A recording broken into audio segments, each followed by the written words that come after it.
mbokk yi jërë ngeen jëf seen ànd ak télévision Futur Média xibaaru marax yi li ci gën a fës atte Khalifa Sall Cour suprême dëggal na atte yu njëkk yi juróomi atu kaso la ki nekkoon maire bu Dakar di tëdd jàngat yi si atte bi waroon nag ndax avocat nguur gi gisee nañ ni jeex na gasi Khalifa Sall mënatul nekk candidat ci élection présidentielle yi ñu dëgmal ay avocat yi koy layool ne déedéet des na rabat d'arrêt ba léegi ci biir Cour suprême lañ koy lijjantee ana naka la ñuy farak Khalifa Sall dundee àtte bi dinañ ci dikk tiis ak naqar gën a fës ci seen boor parrainage bi ak candidat yu bëri yuñ ci éliminé ñu lu bëri doublon yi moo ko waral muy ñi signeel candidat yu bëri bu ngeen déggee doublon lool la yoon da koy tere nag ane lan moo leen si war a fekk gis-gisu askan wi ci loolu waaye it avocat yi indi nañ ci ay tontu. ana nan la opposition bi war a taxawee gannaaw ñu ëpp si ñoom parrainage bi da leen a éliminé ci biir xibaar yi ba léegi daañ ci ànd ak jàngatu Mamadou Sy Albert accident bu metti am ci yoonu Kaffrine booy dugg Kaffrine ñaar ñàkk si seeni bakken ñu bëri ci ñoom amit ay gaañu dinañu dikk ci nu mu gën a yaatoo ci xibaar yooyu neskis ñu yaatal.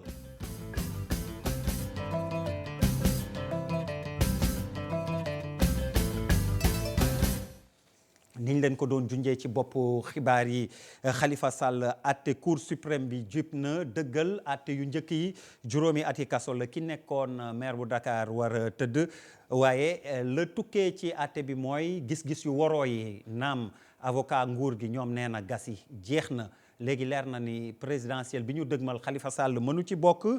déedéet ay avocat yi kay layool ñoom loolu la ñu tontu ne des na ba léegi daañ ko xeex ci biir Cour suprême ndax am na chambre yu ñu mën a dem déposer fa lañ naan rabat d'arrêt te loolu day tax ñu ajandi tëj gi nga xam ni tëj nañ ko Khalifa Sall ba tax du mën a wala war a mën a bokk ci élection yi ñu dëgmal Mame Birame Diouf teewee na bi ñuy siiwal àtte bi. décision bi Cour suprême tegawul ci yoon ndax it day ñëw jalgati àq ak yelleefu kii di Khalifa Sall bu ñu sukkandikoo ci avocat yi nga xam ñu ngi koy layal. moom Cour suprême de nee na recours yi mu jot benn taxawul ci wàllu yoon bon nag dàq na leen loolu nag dégg nañ ko jël nañ ci acte dinañ ko gëstuwaat xool yan réponse la ñu war a indi ci loolu waaye tout de suite li ñu mën a wax moo di ne que Cour suprême waxul fenn ne que yow Khalifa Sall day sa droit civil et politique dama la koy privé waxul loolu nag déjà nee nañu Khalifa Sall am na ses droits civils et politiques. politique raxu ci dossier bu leer la Khalifa Ababacar Sall dañ ko jàpp parce que simplement dañuy def ay njuuj njaaj ci deniers publics te loolu ñoom musuñu ko weddi musuñu miim loolu donc je ne vois pas en quoi mën nañu wax ne que dossier politique la dossier bi atte nañ ko parce que ñoom dañu yaakaar ne le 20 décembre le dossier bi naroon a jeex. mais c'est-à-dire dossier bi le 3 janvier lañ ko vidé. juróomi atu kaso ak it 5 millions yoo xam ni kon Khalifa Sall war na kaa joxe doon dogal goo xam ni tribunal correctionnel bu Dakar jëloon na ko fanweeri fan ci weeru mars ci première instance waaye it cour d'appel dëggal ko tey jii cour suprême ñëwit feddali lu ñu mel partie civile bi nag jàpp ni mbir mi jeex na tàkk. rabat d'arrêt bi nag day wéy te it Khalifa Sall mun na am yeneen yoon yoo xam ni dina ko topp ngir kat fii ci biir réew mi mbala sax ca bitim réew ñu mun a attewaat mbir yi xool ndogal yi ñu ciy jël bu ñu sukkandikoo ci maître Amadou Ali Kane. Cour suprême nangu na ne aussi dafa waroon siéger en nombre impair waaye keroog nekkuñu woon en nombre impair mais nee nañu nag bi ñuy jël décision ils étaient en nombre impair donc par conséquent ñun dinañ ci tirer ay conséquences de droit. condamnation Khalifa Sall ci li ñu tuddee caisse d'avance ville bu Dakar newul nag loo xam ne ni mun na rek gàllankoor candidature am ci bokk ci présidentielle yii di ñëw avocat mi di koy xamle donte sax war nañu fësal liste bu mujj bi ñeel candidat yi ci élection yii di ñëw ci ñaar fukki fan ci weeru janvier. Mame Birame Diouf kon noonu la càkkuteefu Khalifa Sall ak ay layookatam Cour suprême daal di dàq lépp lu ci jëm ba tax ñi farak moom teewoon àtte bi gis ni loxo nguur gi daf cee taq bu baax te it ñoom danañu xeex ba Khalifa Sall naam mi ngi kaso waaye ñu fexe ba yóbbu ko mu falu nekk njiitu réew mi kon xeex bi dana wéy ci ay farandoom waaye it opposition ba ña fa taxawoon fekke ko reportage Fatima Touré.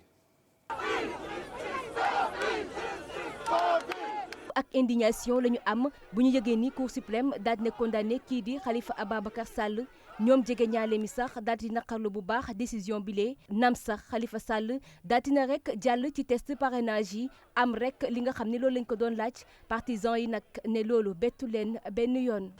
Khalifa Sall biñ ko jàppee ba léegi Macky Sall moo ko jàpp moo ko tëj moo ko dugal ci kaso bi mooy recommandé la ñuy def lépp luñ fi def ñii dañuy lire rek. dafa ragal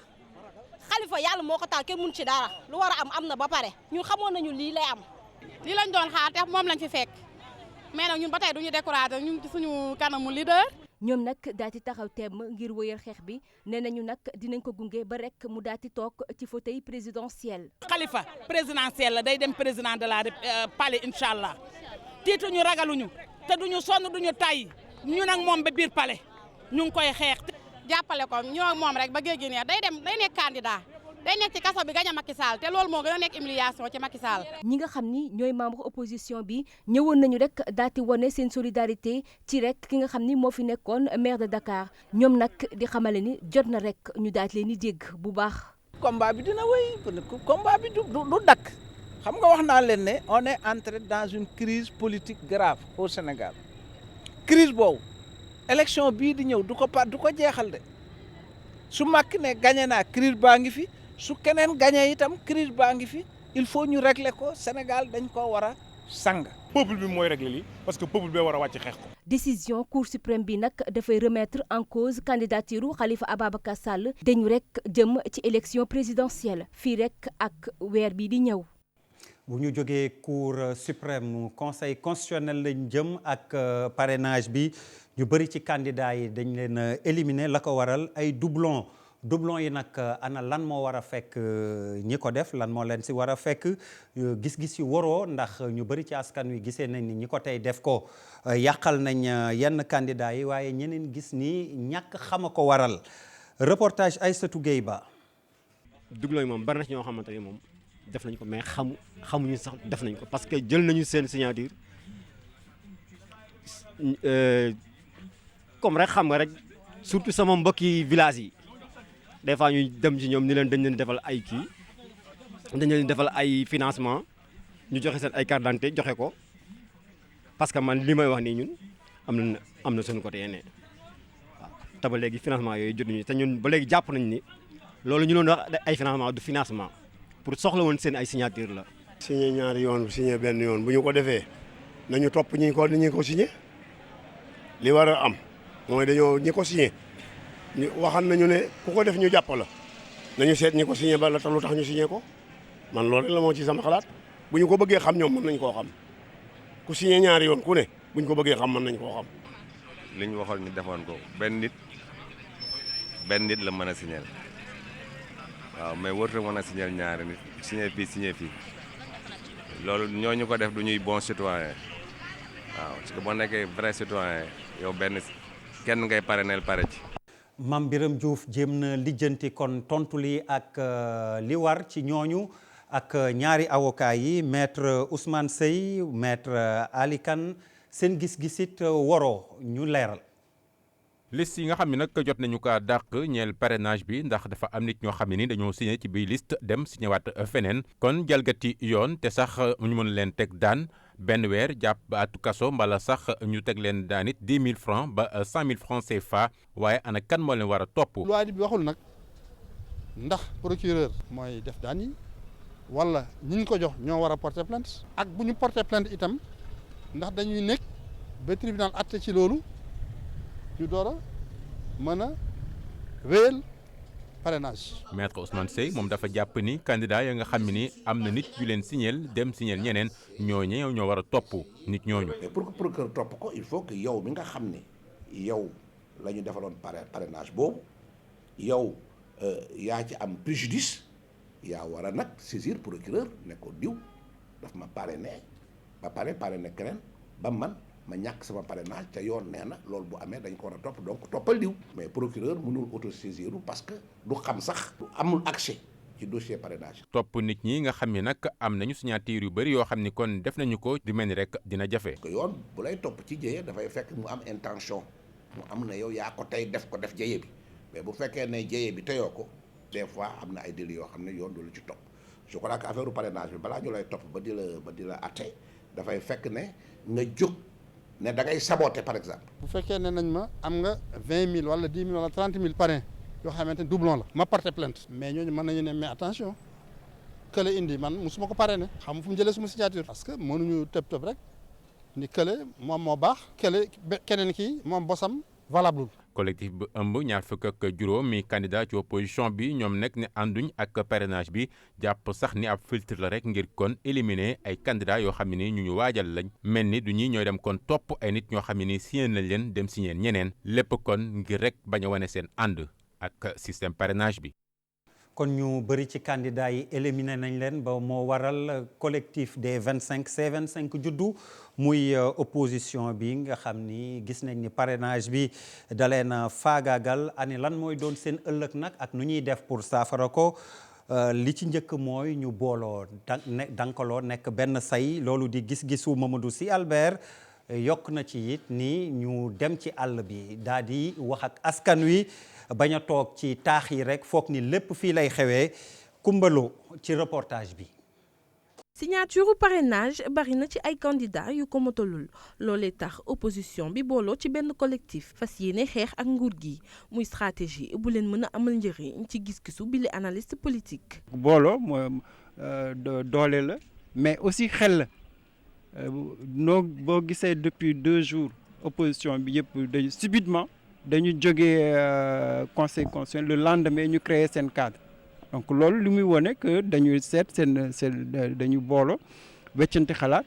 mais jéem a xeex nguur gi avantage bu ci nekk mooy que ñoom dinañu am au moins plateforme politique ci élection présidentielle loolu lu am solo la. xeex boobu opposition bi mën nañu see am ndam ci bu ku nekk moytoo jiital say intérêt. opposition bi parce que boo gisee ñu am 27 candidats 26 yëpp ci opposition bi la loolu division la mën na indi division parce que ku nekk dafa bëgg a nekk président de la république loolu aussi defe naa faiblesse opposition bi est-ce que dinañ ko dépasser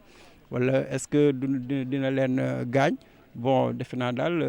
lu mën a am la division bi daal baaxul ci opposition c'est sûr. gën a dëgëral seen taxawaay ci dëkku kaw yi bokk na ci li leen mën a jàppale. opposition Sénégal toujours ñoom ci élèves yi ci enseignants yi la ñu nekk amuñu doole ci biir askan bi sa paysans yi travailleurs yi en général seen amuñu foofu implantation boo xoolee aussi même boo lu ñuy wax campagne monde rural en général opposition bi ci campagne rek la fay dem donc loolu faiblesse bu rëy la bon dafa yàgg ci opposition sénégalaise. ci waxtu yi ñu toll opposition bi ñoo ngi waajal génn ci mbeddu Ndakaaru yi juróom-ñetti fan ci weeru janvier ngir fësal seen ñàkk kontaan. coow li bëri na ci élection yi waaye mu leer te jaar ci yoon waaye am ci jàmm ak salaam mooy càkkutéefu ñi farak maître Madické Niang nekk ca Ziguinchor ñi ngi yëkki kàddu yooyu ci ndaje mu ñu amaloon ca Tengori ci département Bignona ki yor seen kàddu Mëgëy Guèye lay wuyoo. ñun ñi lu ñuy ñaan mooy élection yi jaar yoon na élection yi jaar yoon nga xam ne ku ne xam ne diw moo gañe day leer loolu la ñuy ñaan yàlla ñu ngi topp ci tànku Madické Niang moom kenn mësu koo dëgg ci lu ñaaw kenn mësu koo dëgg mu wax lu ñaaw kenn mësu koo def mu gis mu def lu ñaaw donc kooku noonu exemple la ci ñun moo tax ñun bu ñuy politique dañ koy def ak yar ak teggin def ko yar ak teggin wane ne ñun ñi ay kilifa lañu ay magum jëmm lañu et que lii nii du loolu moo ñu war a mën a détourner ci lu ñuy def nee nañu ne électorat Sénégal jigéen ñi ak xale yi ndaw ñi ñoo ci gën a bëri d'ailleurs boo jëlee téeméer bu ne juróom fukki ak ñaar ay jigéen lañu ci ñu war a woote donc loolu noonu suñu gisee tey bi nii tey suñu taxaw tey ñëw fekkee fii meeting boo xam ne nii jigéen ñi ñoo ci gën a bëri ak xale yi donc kooku noonu vraiment ñu ngi topp ci tànku Madické Niang. niñ leen ko doon junjee ci boppu xibaar yi jëye ji am ca Kaffrine dëkk buñ naan Kër Baabu booy dugg Kaffrine la camion boo doon doublé troisième position mbëkkanteek benn tracteur ñaari nit ñàkk nañ ci seen bakkan accident bu metti ndax ñi ci loru it am ci ay gaañu bëri nañ lool ñu rawale leen ca l'hôpital bu Kaffrine foofu it la ñu rawale ñaari néew yu génnee ci accident boobu. ba léegi ci xibaar yi ñu jëm ca Sédhiou penc ma ca pencu Kidine Kama foofu la ñu daje ñoom askan wa fay yeewoo la waral seen ndaje moomook rango ay brassard rouge dañuy sàkku ay infrastructure yu mel ni forage waaye it ñu defal leen ay yoon xalal leen yoon yoo xam ni la ñu béy daneen ko mën a yóbbu ca gox yi mën ko jaay ca dëkk ba waaye it laaj nañ barrage anti-sel la gën a fësit ci seen càkkuteef ñu waaj ba pare case de santé bi ñu leen doon tabaxal te mu tëw a pare yàgg na lool kon ba tax na ñaxtu nañ ko Bakary Konté àggee ñu ko. Kinda Kam di signifié ci Balante koo xamante ne dafa mar localité boobu la mu ngi ci commune bu Bambali ñoom nag benn teen la ñu am pour 3000 habitants. benn teen rek moo fi nekk te ñun dañaa jege loolu géej bi te géej bi géej bu am xorom la fu ñu gas teen xorom mooy génn. fu ñu gasteem xorom moo gën finalement benn teen bi moo xaw a tane. Kinda Kam ay tool ñoo ko wër dugg ci dëkk bi lu jafe la yoon yi baaxul tax na ba at bu nekk ay tonne produit di yàqu. jafe-jafe bi mooy yoon amuñu yoon ku nga xam ne liggéey na am ay marchandises yu nga xam ne dina war a dem jaay marchandises yoo si biir Dakar su amul yoon marchandises day tax yow doo ko mën a jaay sa prix bi. fii am na mango am na orange am na citron. am na patate te ay béykat yi mag ñoo fi nekk fii daanoon na am seko fii amoon na seko am na darkase kon lépp li ñuy jëmbat am na ci biir dëkk bi. daaw am na camion bu paan fii camion bi fu mu paanee mooy fii sa soriwul 30 tonnes la am. xorom si daal di nangu faro yi ay hectare suuf fu mu nekk nii ñàkk nañ ko. le barrage ça compose 10 villages. barrage bi fukk village ñoo ko wër bu fekkee dafa yàqu village yooyu yëpp dañuy am ay jafe-jafe ndaxte seen faro yëpp xorom si commencé na ko nangu bu njëkk ba ci faro yi la ñuy dundee ndax barrage bi baaxoon na kenn du doon dem boutique di jënd ceeb wante tey ñun ñëpp ci boutique yi lañ jënd ceeb xorom si nangu na faro yi nangu na sax forêt classée bi ndaxte forêt bi léegi fu mu nekk nii dafa menacé wu. ces arbres c'est à cause du sel raison pour laquelle ils sont morts. population di menacé di ne. ñu ngi ñaan nguur gi mu gëstuñu su dul loolu ñun duñ sànni carte parce que ñuy sànni carte chaque élection ñuy sànni carte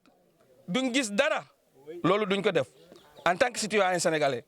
loolu duñ ko def. Kinda Kam di ne dañu bëgg tamit te électricité wante tamit ñi daal di jekkali liggéey yoo xamante dañ ko door ci case de santé bi. buñ jógee Sédhiou dem Daara Jolof wàllu wér-gu-yaram la ñuy waxtaaneek foofu càkkuteef bi di taxaw ba atum 2018 mu néew lool ña fay wasin soxna yiy wasin di ñàkk seen bakkan ndax buñ ko méngaleeg 2017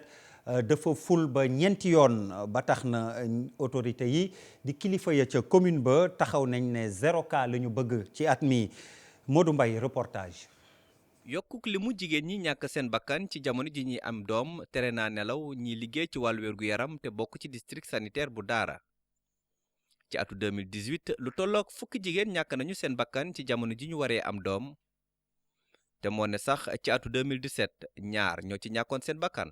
lu gën a doy waar ci affaire bi lu gën a métti xol mooy ñu faatu ñëpp c'est des cas de décès yoo xam ne mënoon nañu ko éviter fekkoon na prise en charge bi c'était bien fait. te lu ci ëpp c'est des cas d'hémorragie dañu nekk ci àll bi di nàcc duñ am lu leen indi balaa ñoo egg si fii nàcc nañ lu bëree bëri ñàkk nañ deret lu bëri ñu ñëw fii au niveau du centre de référence fekk bloc opératoire bi tëj. jàkkaarloog jafe-jafe yooyu nag moom médecin chef bi mooy sàkku ci kilifa yu nguur gi ñu ubbiwaat bloc opératoire bu Daara Jolof. le bloc opératoire aujourd'hui actuellement entièrement. lépp lu jëm ci wàllu jumtuwaay ci bloc opératoire bi mu ngi fii ba ci ñu war a opérer. lenn dong moo manqué fii ci bloc bi muy technicien boo xam ne moo war a nelawal doomu aadama yi bu ñu waree amal suñuy opération te nag big bloc opératoire bi dina fi jëlee jigéen ñi ñàkk seen bakkan jamono bi ñu waree am doom. qui va nous permettre en tout cas de réduire drastiquement les mortalités maternelles. ñaari ndawal pencum réew mi di Ndeye Fatou Guissé ak Aniye Mbeng fas yéene nañoo gunge kilifa yi ngànk wàllu wérgu yaram bi ngir jëli fi lu ni mel. ñun jigéen ñi war nañu taxaw xar suñu tànk tubéy fexe ba waxtaan ak jigéen ñi def des sensibilisation dem ci àll bi di wax ak ñoom bañ a yem rek ci ñëw hôpital bi wax daal di dem. ñaan nañ yàlla 2019 bi ci mois bu njëkk bi fekk bloc bi ubbi te incha allahu rabbi buñ jógee fii ñibbi Dakar dinañ ci gën a taxaw parce que jigéen ñi fii cas yi fi am nu métti la. ab conférence de sensibilisation la kilifa yi nekk ci commune bu Daara jotoon amal sabab bi nag mooy atu 2019 bi bu benn jigéen ñàkk bakkanam ci jamono bi mu waree am doom.